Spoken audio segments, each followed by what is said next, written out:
everybody, I got a really great video for you guys today. I'm gonna be painting up this painting here. You're gonna see me paint it on plein air. Really fun, exciting. I think it was 90 by 60 centimeter plein air panel piece. The biggest I've done to date. That's gonna change as I keep on painting. But really excited with how it all went. I hope you enjoy this video. Hey kitten. So today we're gonna do this big ass painting here of my beautiful family, kitten included. Because kitten came out here and wanted to join in, didn't you, kitten? So it's probably gonna be my biggest challenge to date in terms of painting wise. It's gonna be lots of fun though. So I thought it'd be fun if I just sort of talk through this video, talk over the top of what I'm doing, sort of give you some insight about some things. Let me know what you think about this and if you want to see this in more of my plein air videos. So, like I do with all my plein air paintings, I line up the shot, line up the composition. You can do that a couple of ways. You can get some a pen, pencils, and some paper and do a couple of thumbnails, see what you like, move around. What I like to do is I like to sort of move around the scene itself and work with like my eyesight and like holding up my hands for a little composition box relative to the size of my panel or canvas, and sort of work out a composition that way, and then go straight into sketching it onto the panel and seeing how that looks and changing it up from there. That's kind of how I like to set up my paintings and do things like that on plein air, but either way works great. I've only got Av here for about 30 minutes, and we had to put Aura. Aura was only being held for a couple of minutes there because she was getting a bit restless. So I've decided to put her in the painting too. But 30 minutes with Av, quickly mix up my colors and quickly put her down into the frame so I can let her rest and get out of this really harsh sunlight and continue with the painting.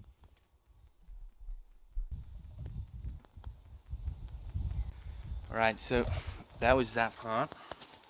That was the trickiest part of the whole painting, I suppose, is having Av stand there long enough that I can jot her in. So the rest of the painting is pretty straightforward, typical plein air sort of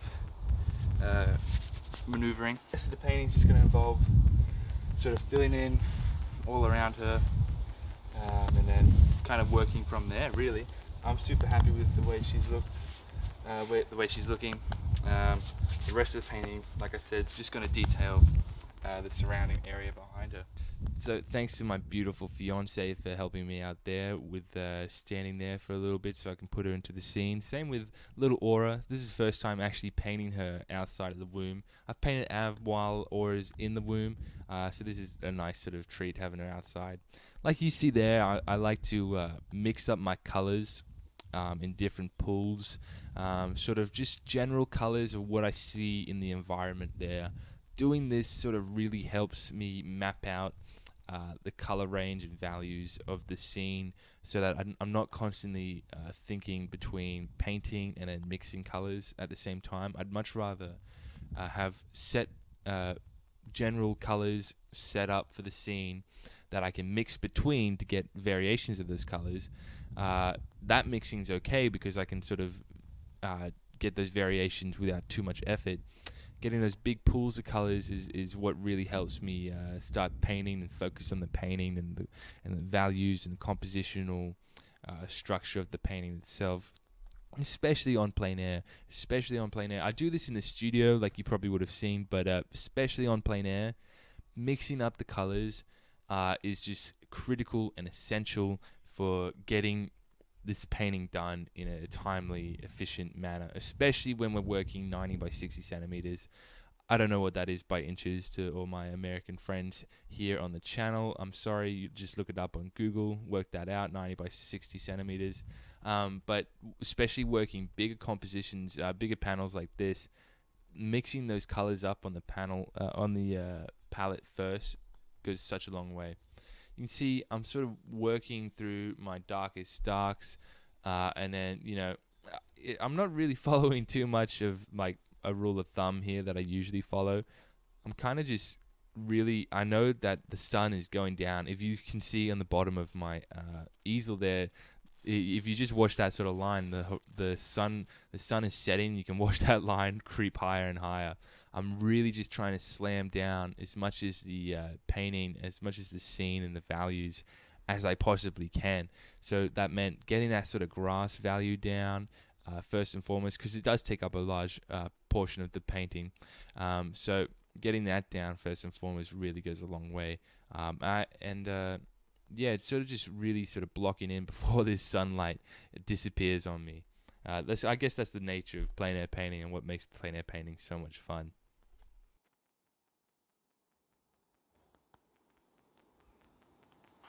I'm gonna have to call it there. I've just lost all my light. Alright, so I think I'll just pick it up again tomorrow and come back out here and try and finish it off then. Alright, back out here again. Session 2. Sunlight's come back around to similar to what it was yesterday, so I'm just going to try and push it to a complete finish today. As you can see, I've got quite a lot more to do. Like there's large amounts of the canvas exposed, like in all different sections of the painting. I want to get everything finished. I want to finesse it a little bit with some different touch-ups, and then put in my brightest brights and a whole range of different things I want to get done today. So stay tuned and we'll get that finished. Alright, back again, like I said. Second session, had to break it up, obviously, because that sun set yesterday. Can't do much in the dark. I'm not happy with this sky first and foremost. I really want to knock it back. It's just too white. It's not enough ultramarine in that sky. I really wanted to key that better and sort of throw in a couple of wispy sort of clouds there because there's a couple of more clouds out there today than there was yesterday. So I thought they'd make a sort of nice sort of scene there. It's always nice to have clouds in the sky. It kind of always adds a little bit more to the sky when you get a couple of clouds in there. Sort of going in here with the palette knife, just because the blue there for the sky is really wet, and so working that wet on wet with the brush, especially on the blue, which is such a strong blue, trying to work that green on top of it, get a light green especially, it's just really hard to sort of mix that. So getting out the palette knife and sort of touching it down sort of really helps getting those nice vibrant greens on top of that wet blue. So that's kind of my thought process when I pick up the palette knife, especially on top of wet and wet, is that I'm able to get some solid color down onto it. I'm sort of switching between now going down to my smaller brushes to sort of get a bit more meticulous in my brush work here. Sort of really redefining some darker darks. I felt like the piece at this stage was kind of lacking those dark and darks. I really want to whack in those darks and sort of turn them darker so that I can sort of bring that sort of value range a bit brighter on the warmer color scale. So my darks aren't really just jet black like you've probably seen in some of my other videos. I don't use much, if at all. Most of the time I don't at all actually use ivory black. I use a combination of ultramarine blue and burnt umber to sort of mix up my blacks. That way I can sort of key it warmer or cooler depending on what I want. This case I sort of key it a bit cooler with some blues, a bit more ultramarine into it. That way that sort of transition from those cooler shadows into those warmer highlights. I feel like that makes a really nice composition, value sort of range, I suppose, better than not composition, but value range. That sort of value range, it just really pulls at each other and really gets this nice daylight sense, this bright Sorolla daylight-esque sort of sense, and that's what Sorolla actually did a lot, was that he keyed a lot of his shadows into this sort of blue and then his highlights into this sort of warm. If you go study some of his paintings, you see this is what he did, like on purpose to sort of get this daylight type of feeling into his paintings. And I think that's something we can really learn from him, because he's the master of plein air painting. Honestly, there's nobody better. I really don't think, because one, he's getting in incredible compositions. Two, he's getting in figures. Three, he's getting in the landscape as well. And then four, he's killing it with that sort of daylight, that really vibrant, bright, beautiful daylight sort of feeling from his paintings. And that's kind of what I'm striving for this year, is getting that sort of feeling out of my paintings, really. And that's kind of the whole sort of inspiration. I've talked about this before, but the whole inspiration for this solo painting bigger and bigger and bigger on plein air is purely based from Sorolla and his works, and getting that book, Sorolla the Masterworks, as a gift a couple of months ago. That's just like, it's clicked in my head, and I'm on like a sort of high of just painting bigger and bigger and putting in figures and putting in beautiful, more vibrant landscapes and stuff of that nature. So that's kind of been my thought process on painting bigger here. I diverge a bit, hey, from the painting, but as you can see, there's not much out of the way of working the composition. I'm still working the smaller brushes, working those darker darks, trying to sculpt that tree behind Av, trying to sculpt the trees and the shadows, and thinking about different flowers and different things and different sections of the painting, thinking about what I can put in the shadows, what I can put in the highlights actually as well, and where to sort of pull things and push things back is the biggest thing on my mind, is thinking about that.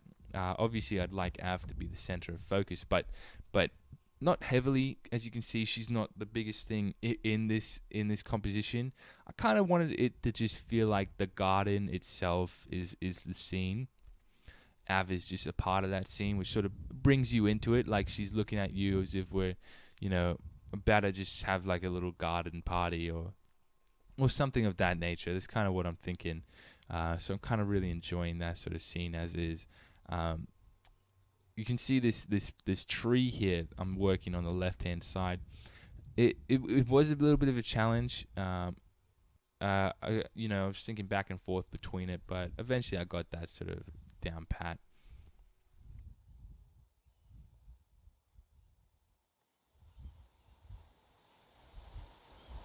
It's finished. I'm calling it there. This big ass 90 by 60 centimeter panel, the biggest on plein air work to date. That'll change very soon.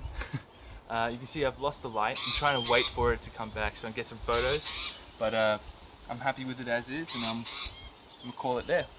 Alright, I'll see you guys in the next video.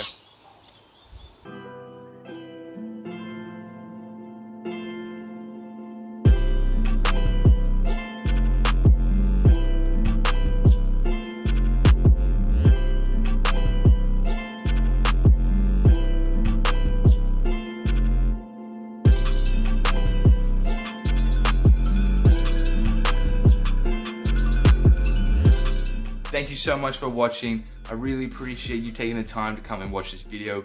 Leave a like, leave a comment, subscribe down below. Let me know what you thought of this video, and any feedback or anything you thought about this video, leave it in the comments below. I'd love to read it. Catch you guys in the next video.